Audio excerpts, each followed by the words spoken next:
This is For the Culture. What's up, everybody, and welcome to For the Culture, another episode. I am Dr. CI back in the building to talk to you about a particular topic and address it as it applies to our community. Are y'all ready? I'm just going to jump into it today because 2021 is starting to look like 2020 with a bad lace front wig on. Y'all feel me?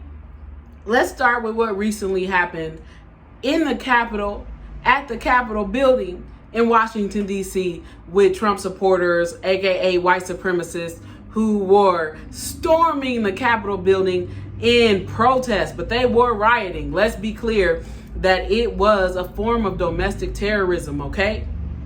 Now, that I've said that, I'm curious before I really jump into For the Culture. I was going through it and I was like, let me look at this event. And the reason why I say Trump supporters are delusional, who terrorize the Capitol, is what are y'all fighting for? What are you protesting? What are you rioting for? There are some of you who are comparing this to Black Lives Matter, and y'all are just idiots. And let me be clear on why. Black Lives Matter is about the disproportionality and criminality that happens to Black people of all identities within our community, right? That is about injustice. The foundation of it is racism and injustice that happens in the Black community. I'm curious as to what injustice is happening to you all, Trump supporters. I'm really interested. Like what are you fighting for? For your president to serve another term in office? Because you think he has the right, the privilege to do so, even though the people voted him out? I'm curious. What are you fighting? The fact that he is delusional about a rigged election? That he is challenging American democracy? Don't even get me started on democracy and what it really means for Black people. But I'm just curious because the problem is that this was an act of domestic terrorism. And it was white people fighting for the right to have privilege and other identities out there supporting them. I get it. Some of y'all are delusional too. But the majority of people who were out there who were terrorizing the Capitol and the Congress and the Senate, what were y'all fighting for? All right. So now that we know that that's the problem, let's talk about what it is that we know as facts. What we know first is that, unfortunately, a Capitol police officer was killed trying to fight off these terrorists, these savages, who decided that they had the right, the privilege to walk into a government building and terrorize it and vandalize it. Like the idiot that sat on Nancy Pelosi's desk and put his feet up on her desk. That was an act of power, not an act of fighting for a right. Let's be clear, that was a statement about what he felt he was entitled to and what he felt she wasn't. Right? That's the issue with supremacy. But unfortunately, at the hands of these terrible savages, y'all have hurt and killed a police officer. Right? And I get it. Some of y'all are like, everybody that out there isn't a bad person. Everybody out there isn't a savage. But you might have bad tendencies and savage tendencies if you out there supporting people whose mission it is to harm others, so they have the right to exist because they feel like their racial identity is superior. That's a problem. You get it? Let's move on to the next thing. Congress had to do a shelter in place.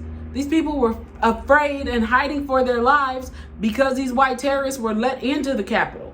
And when I say let into the Capitol, the next thing that I'm going to talk about is the fact that when BLM protested in Washington, D.C., did you see the horrific acts of the Capitol Police, of all the areas of defense that were there, calling themselves protecting the Capitol from us, from Black people, from BLM, as people were marching for the right to be heard, for the right to be treated like human beings, for the right to be treated with civility?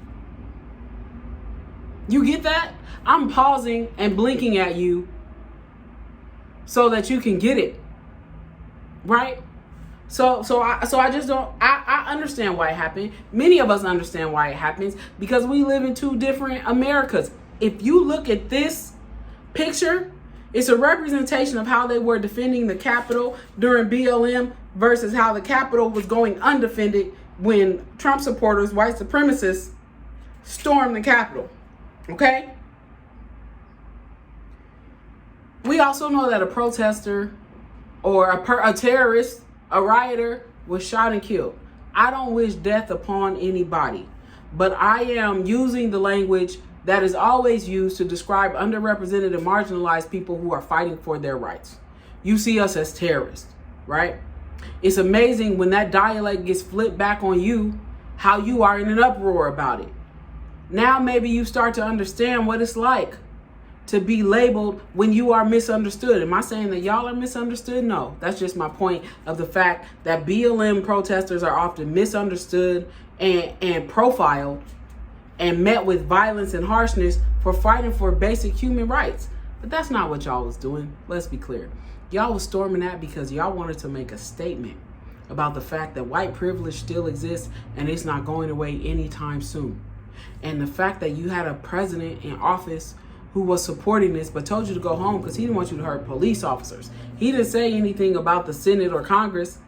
That's why he is unfit to run this country, and why people like you support him, because he empowers you, he empowers your privilege, and you believe that you have the right to do whatever the fuck you want to whoever you want because of your racial identity and get away with it. And you exist in a system that supports you somewhat. And a prime example of that was the way Capitol Police handled this uprising, handled this terrorist act. Y'all get that? Now let's go to the next one. Actually, let's talk about solutions, because I've said everything about what it is that we know to be true.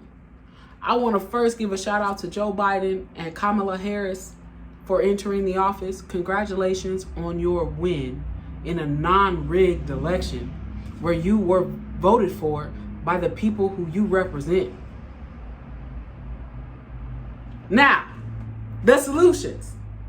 The first solution, or the only solution, is that I want you to keep the same energy that you have with white terrorists who invade the Capitol building and BLM protesters. We just want you to not shoot us like you don't shoot them. Have y'all seen that meme going around? I'm not going to take credit for it, but I do believe that it is a brilliant statement. The solution I get is for white supremacy to sit down and shut up. Your time is up. And I am proud to say that people of the global majority are now speaking out, and there's a hyper awareness around the racial injustice that exists within our country, between our people, between your people, and between all people around the world. So I'm not advocating that you harm or hurt anyone, but what I am saying is that the treatment needs to be met equitably on both sides. All right? You get that? You got that? Good.